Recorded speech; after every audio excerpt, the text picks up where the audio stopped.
بسم اللہ الرحمن الرحیم الحمد للہ رب العالمین الصلاة والسلام علی اشرف الانبیاء والمرسلین وخاتم النبیین سیدنا و مولانا علی رسولہ الکریم وأهل بيته الطيبين الطاهرين المعصومين المظلومين أما بعد قال الله تبارك وتعالى في كتابه المجيد وفرقانه الحميد بسم الله الرحمن الرحيم يا أيها الذين آمنوا إن تنصروا الله ينصركم وَيُثَبِّتْ أَقْدَامَكُمْ اما بعد بندگان خدا، آپ سب کو اور اپنے نفس کو میں تقوی الہی کی وصیت کرتا ہوں، تقوی الہی کی نصیحت کرتا ہوں۔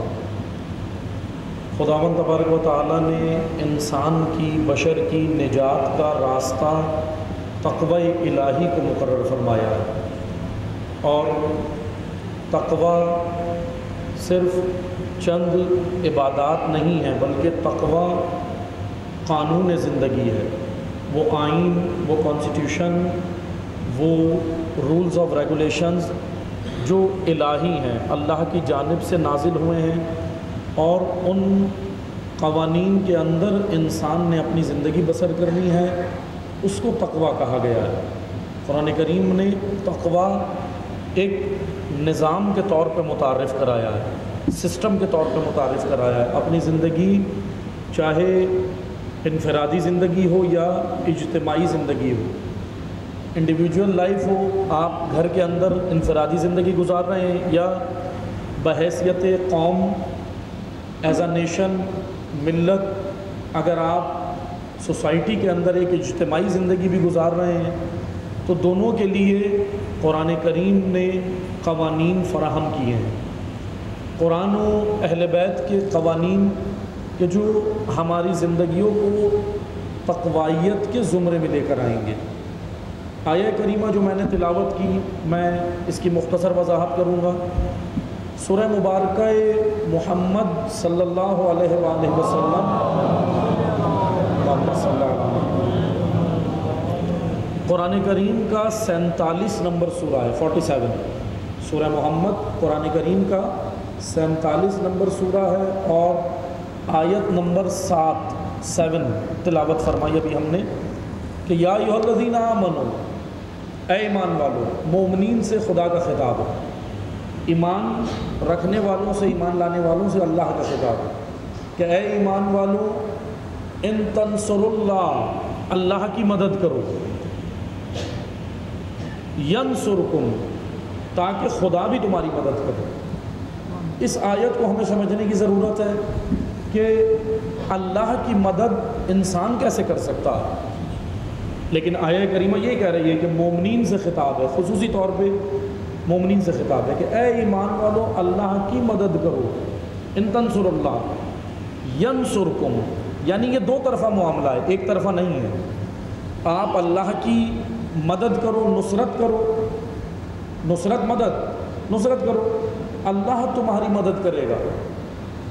وَيُثَبِّتْ أَقْدَامَكُمْ، اور خدا تمہارے قدموں کو ثابت قدمی عطا کرے گا۔ خدا تمہیں استقامت دے گا، لیکن خدا تمہیں جب استقامت دے گا کہ جب تم نصرت خدا کرو گے۔ عزیزان محترم، بندگان خدا، ہمیں اس نصرت الہی کو سمجھنے کی ضرورت ہے۔ اللہ کو ہماری مدد کی کیا ضرورت ہے؟ خدا کو ہماری مدد کی ضرورت کیا ہے؟ وہ ذات ضرورتوں سے پاک ذات ہے، منزہ ذات ہے۔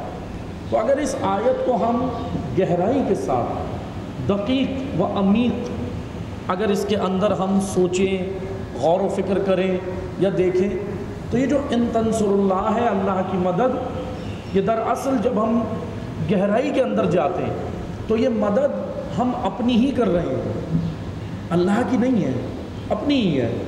میں آپ کو ایک مثال دیتا ہوں تاکہ مثال کے ذریعے سے مطلب آسان ہو جائے۔ آپ نے کسی کو مشکل میں دیکھا، ایک انسان نے دوسرے انسان کو مشکل میں دیکھا۔ کس مشکل میں دیکھا؟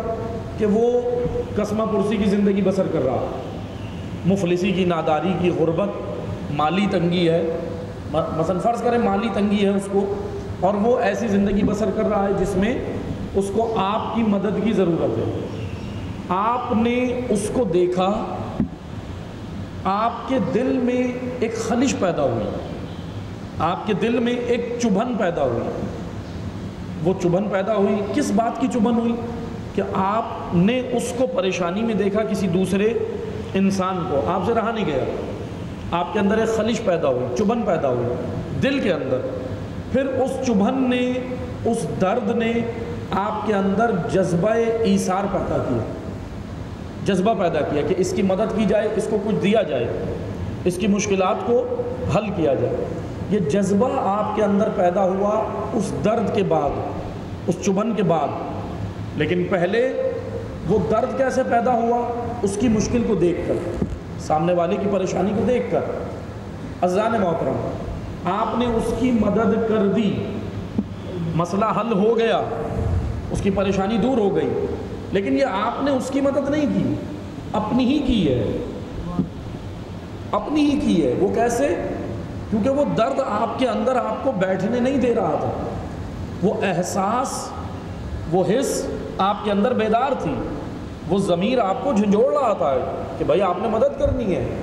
وہ ضمیر آپ کو جھنجھوڑ رہا تھا اندر سے کہ وہ مشکل میں ہے، غریب مومن ہے، مفلس ہے، نادار ہے، مشکل میں ہے۔ آپ کے اندر وہ جو درد تھا وہ آپ کو بیٹھنے نہیں دے رہا تھا۔ آپ نے اس کی مدد کر کے اس کے مسائل حل کیے، تو دراصل یہ اس کی مدد نہیں تھی، آپ کی اپنی مدد کی، آپ نے اپنی مدد کی ہے۔ اگر ہم دقیق گہرائی کے ساتھ دیکھیں، اگر ہم عمیق ترین نگاہ سے دیکھیں، اگر ہم غور و فکر کریں، تو دراصل یہ میں نے اپنی مدد کی ہے۔ اپنی مدد اس طرح کی کہ میں نے اپنا وہ درد دور کیا ہے جو اندر میرے پیدا ہو گیا تھا اس کی پریشانی دیکھ، تو یہ مدد تو میری اپنی ہو گئی۔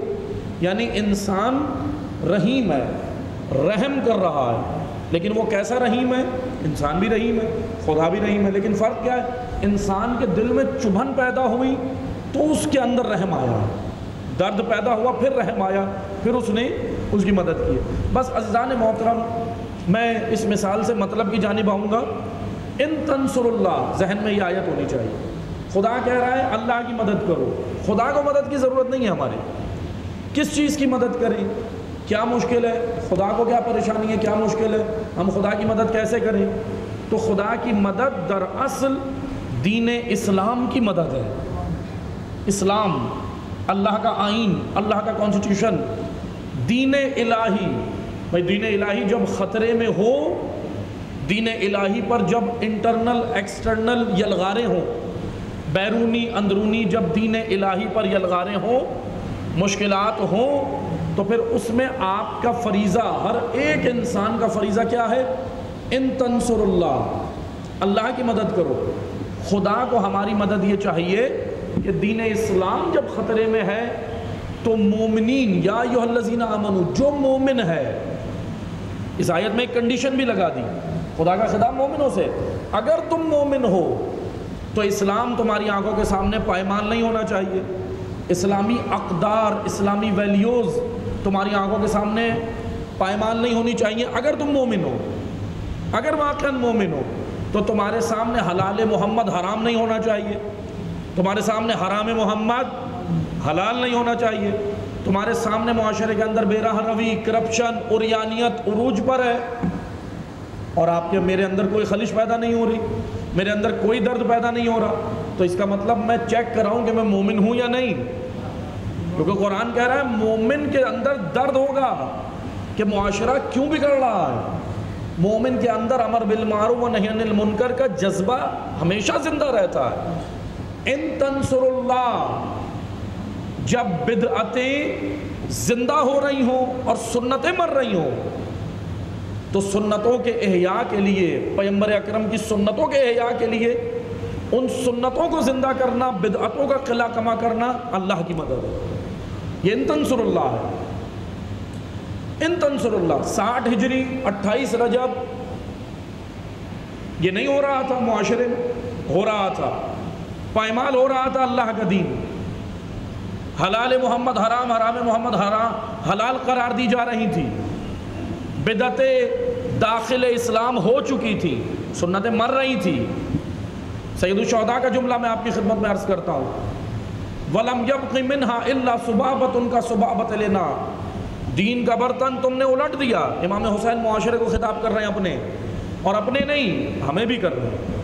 آج یہی کنڈیشن، معذرت کے ساتھ حقیقت یہی ہے، یہی کنڈیشن صورتحال آج یہاں بھی ہے کہ دین کا برتن تم نے الٹ دیا۔ دین کے برتن پر پلٹنے کے بعد جو آخر میں تلی پہ چکنائی بچتی ہے اس کو لے کر تم دیندار بنے۔ امام حسین کے خطبے کے جملے، سید الشہداء کے خطبے کے جملے، امام نے کیا کہا؟ دین کا برتن الٹ دیا۔ دین کا برتن الٹنے سے مراد یہ ہے کہ نماز تو پڑھ رہے ہو، روزہ تو رکھ رہے ہو، حج تو کر رہے ہو، انڈیویجول عبادات، انفرادی عبادات تو کر رہے ہو، لیکن معاشرے کے اندر سے ایک بڑا، سب سے بڑا فریضہ مر گیا، اور وہ ہے امر بالمعروف و نہی عن المنکر۔ اور جب یہ فریضہ مر جائے تو امام حسین کہہ رہے ہیں دین تمہارے ہاتھ میں الٹے برتن میں تلی کی مانند۔ امام حسین کے جملے، امام سید الشہداء کے معاشرے سے، اس سوسائٹی سے دین نکل گیا۔ اب جب دین خطرے میں ہے تو پھر کیا ہوا؟ ان تنصر اللہ، اس آیت کا مصداق سید الشہداء، شہداء کربلا، ان تنصر اللہ۔ دیکھیں مکہ میں بھی لوگ موجود تھے، ہزاروں لاکھوں، مدینہ میں بھی تھے، مدائن میں بھی تھے، بصرہ میں بھی تھے، یمن میں بھی تھے، ہزاروں لاکھوں کی تعداد میں تھے، لیکن صرف یہ 72 کیوں؟ اور 72 سے بھی تھوڑی سی تعداد زیادہ ہے، 100 یا 120 یا شہداء کی تعداد تو 250 کے قریب ہے شہداء کربلا کی۔ لیکن جب ہم سید الشہداء کا لشکر دیکھتے ہیں امام حسین کا تو صرف 72 کیوں؟ وائے؟ باقی لوگ کیا کر رہے تھے؟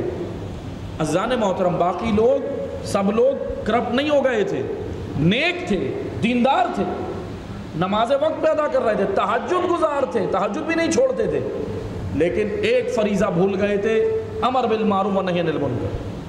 اور امام حسین کہہ رہے ہیں اگر امر بالمعروف و نہی عن المنکر بھول گئے، نکل گیا تمہارے اندر سے، تو پھر عبادتیں ایسے ہی ہیں جیسے الٹے برتن میں تلی، دین نہیں ہے۔ الٹے برتن میں تلی پہ جو چکنائی بچتی ہے، آپ کھانے کی پتیلیاں دیکھتے ہیں نا جس میں سالن پکتا ہے، اس کو الٹا کر دیں، آخر میں کیا بچتی ہے؟ چکنائی۔ امام حسین کہہ رہے ہیں چکنائی والا دین لے کے دیندار مت بنو، مومن ایسے نہیں بنو، مکمل مومن بنو کہ اپنے فرائض بھی ادا کرو۔ 60 ہجری 28 رجب سید الشہداء مدینہ چھوڑتے، سب جگہ خاموشی ہے، سکوت ہے۔ کیوں؟ اس کی بنیادی وجہ یہ ہے کہ ان تنصر اللہ، اللہ کی نصرت کے لیے وہی نکلیں گے، اللہ کے دین کی نصرت کے لیے جن کے اندر درد دین ہوگا، جن کے اندر درد امت ہوگا۔ امام حسین نے قیام کیا، نکلے۔ بس عزیزان محترم، ینصرکم، خدا کا وعدہ ہے جب تم اللہ کے دین کی نصرت کرو گے تو خدا بھی تمہاری نصرت کرے گا۔ وَيُثَبِّتْ أَقْدَامَكُمْ، اور خدا تمہارے قدموں کو ثابت قدم کر دے گا۔ تو آ کر دیکھیں آج شہداء کربلا اتنا ثابت قدم رہے اللہ کی راہ پہ، اتنا ثابت قدم رہے کہ خدا نے آج ان کا مقام کتنا بلند کیا۔ یعنی سید الشہداء کے جو قربانی ہے یہ ایک لانگ ٹرم پلاننگ تھی۔ ظاہری طور پہ تو 72 کے 72 شہید ہو گئے، ظاہری طور پہ تو نتیجہ نہیں آیا، رزلٹ نہیں آیا، لیکن کربلا کے نتائج آج تک آ رہے ہیں، کیونکہ ایک لانگ ٹرم پلاننگ امام حسین نے کی تھی۔ اچھا، اب ان تنصر اللہ، شہداء کربلا عصر عاشور تک شہید ہو گئے، اب ان تنصر اللہ یہ پرچم اٹھایا جناب زینب کبریٰ سلام اللہ تعالی علیہ، اللہم صلی علی محمد، جناب زینب، جناب سید الساجدین امام زین العابدین علیہ السلام نے، اللہم صلی علی محمد، ان تنصر اللہ، اللہ کے دین کی نصرت، یہ پیغام لے کے چلے آگے۔ اور واقعاً اگر سید الساجدین یا جناب زینب کبریٰ پیغام کربلا آگے نہ پہنچاتی تو کربلا کا مقصد آج ہم تک نہیں پہنچتا، فوت ہو جاتا وہ مقصد۔ ان تنصر اللہ، کس کی نصرت کے لیے امام حسین اور جناب زینب اور امام سجاد اور یہ جتنے بھی شہداء کربلا ہیں، کس کی نصرت کے لیے نکلے؟ اللہ کے دین۔ قرآن کریم کہہ رہا ہے اگر تم مومن ہو تو ان تنصر اللہ، اچھا ایک جملہ اور سنتے جائیں عزیزان محترم، بندگان خدا، ایک جملہ اور سنتے جائیں، ان تنصر اللہ، امام حسین نے اپنا کام کر دیا، احسن طریقے سے کیا، بہترین طریقے سے کیا۔ امام حسین نے اپنا کام کر دیا، فریضہ انجام دے دیا 61 ہجری میں۔ جناب زینب نے، امام سجاد نے بھی اپنا فریضہ انجام دے دیا، ہر امام نے اپنا فریضہ انجام دیا۔ لیکن ایک نقطہ میں آج آپ کی خدمت میں پیش کروں گا، ذرا غور کیجئے گا۔ عصر عاشور میں مصائب نہیں پڑھ رہا، لیکن جملے ہم نے یہ مصائب میں سن کے اور ہم گزر جاتے ہیں، اس پہ ذرا توجہ نہیں کرتے، غور نہیں کرتے۔ امام حسین نے عاشور کے دن عصر کے وقت جب سب شہید ہو گئے، جب سب انصار، اقربا، اصحاب جب سب شہید ہو گئے، تو امام حسین نے کہا حل من ناصر ینصرنا، مشہور جملہ ہے، آپ سب نے سنا ہے، حل من مغیث یغیثنا، حل من ذاب یذب عن حرم رسول اللہ۔ کیا ترجمہ ہے کوئی جو میری مدد کرے؟ حل من ناصر ینصرنا، امام حسین مدد مانگ رہے، توجہ سنیے، حل من ناصر ینصرنا، ہے کوئی میری نصرت کے لیے؟ حل من مغیث یغیثنا، ہے کوئی جو میرے استغاثے پہ لبیک کہے؟ حل من ذاب یذب عن حرم رسول اللہ، ہے کوئی جو حرمت رسول کا دفاع کرے؟ یہ تین جملات سید الشہداء کے ہمیں عصر عاشور ملتے ہیں مستند مقاتل میں۔ اب توجہ سے آپ سنیں، امام حسین کی نصرت، اگر امام حسین یہ جملہ عاشور کے دن فجر کے وقت کہتے تو پھر اس کا یہ ٹرانسلیٹ ہو سکتا تھا کہ بھائی ٹھیک ہے، امام حسین نے یہ فجر کے وقت کہا تو اپنے اصحاب و انصار کے لیے کہا، ٹھیک ہے۔ اگر ظہر کے وقت کہتے تو بھی سمجھ آتا ہے کہ اپنے اصحاب و انصار اور جو لوگ کربلا میں آئے امام کی نصرت کے لیے، ان کو کہا کہ میری مدد کرو۔ لیکن امام نے سب کے شہید ہونے کے بعد کہا، کیونکہ پیغام بڑا آفاقی ہے۔ امام حسین ہمیں یہ بتانا چاہ رہے ہیں کہ کربلا ختم نہیں ہوئی، کربلا کے اندر جو فرائض میں نے ادا کیے وہ فرائض ختم نہیں ہوئے، وہ رسپانسبلٹیز ختم نہیں ہوئی۔ امام نے اپنی رسپانسبلٹیز ادا کر دیں، بہترین طریقے سے ادا کی۔ لیکن یہ جو حل من کا جملہ آخر میں کہا نا اپنی شہادت سے پہلے، وہ اس لیے کہا امام حسین نے، توجہ سے سنیے گا، وہ اس لیے کہا کہ بھائی اسلام کو یہاں تک میں نے بچایا ہے، اپنے دور میں میں نے یزیدیت کے خلاف قیام کیا، امام حسین نے کیا، اس سسٹم کے خلاف، یزیدی نظام، یزیدی آئیڈیالوجی، یزیدی نظریے کے خلاف امام حسین کا قیام تھا، ایک شخص کے نہیں، ایک فکر کے خلاف امام حسین کا قیام ہے، ایک فکر کے خلاف۔ اس لیے امام نے کہا مثل لا یباع لمثل، مجھ جیسا کبھی یزید جیسے کی بیعت نہیں کرے گا۔ امام نے یہ نہیں کہا میں نہیں کرتا، امام یہ کہتے ہیں میں یزید کی بیعت نہیں کرتا، دیٹس آل، مسئلہ حل ہو گیا۔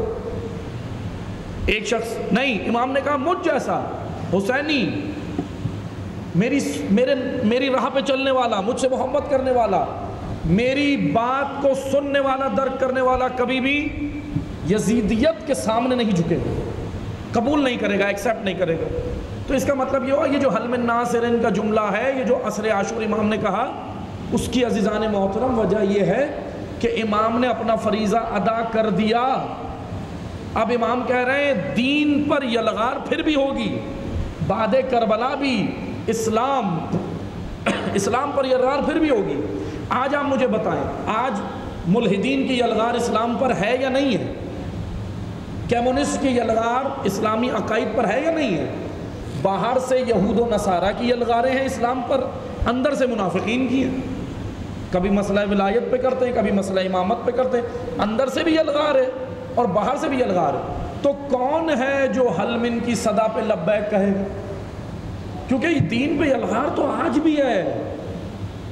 امام حسین نے اپنا فریضہ ادا کیا اور بتا دیا کہ دین کو میں نے بچا لیا، لیکن ایک نظریہ اور ایک سوچ امام حسین نے ڈیلیور کر دی ہے پوری امت کو، پوری قوم کو، اور وہ یہ کہ جو میرا چاہنے والا ہوگا، جو میری مجلسوں میں آئے گا، جو میرا محب ہوگا، جس کو عزادار کہتے ہیں، جو عزاداری کرے گا، اب اس کا فریضہ ہے کہ عزاداری آ کر مجلسوں میں آ کر مجھ پر روئے، گریہ کرے، ماتم کرے، سب کچھ کرے، لیکن فریضہ امر بالمعروف و نہی عن المنکر کو ترک نہ کرے، معاشرے کے اندر اپنے ان فریضے کو مت بھولے۔ ان تنصر اللہ حل من یا ناصر ینصرنا، حل من ناصر ان تنصر اللہ کی تفسیر ہے۔ ان تنصر اللہ، یہ جو آیت ہے سورہ محمد کی جو 7ویں آیت ہے، اس کی تفسیر کربلا میں امام حسین کر رہے ہیں، حل من ناصر، یعنی امام یہ بتا رہے ہیں میں اپنا کام کر کے دنیا سے چلا گیا، جا رہا ہوں، لیکن میرے بعد اب ذمہ داری آپ سب کی ہے۔ یا ایھا الذین آمنوا، جو مومن ہے اس کا فریضہ ہے کہ اسلام پر یلغار نہیں ہونے دے، نہ اسلام عقائد کے اوپر، نہ اسلامی تعلیمات کے اوپر یلغار ہونے دے۔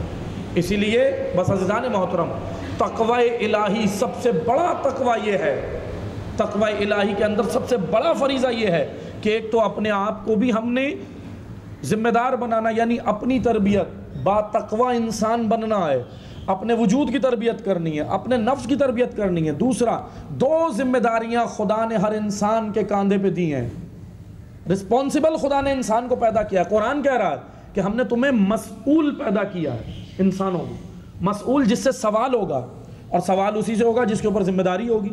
آپ کس سے سوال کرتے ہیں؟ جس پہ ذمہ داری ہو۔ جو غیر ذمہ دار ہو اس سے کوئی سوال کیا جاتا ہے؟ نہیں کیا جاتا۔ عزیزان محترم، بندگان خدا، سوال مجھ سے اور آپ سے، ہم سب سے ہوگا۔ کس بات کا؟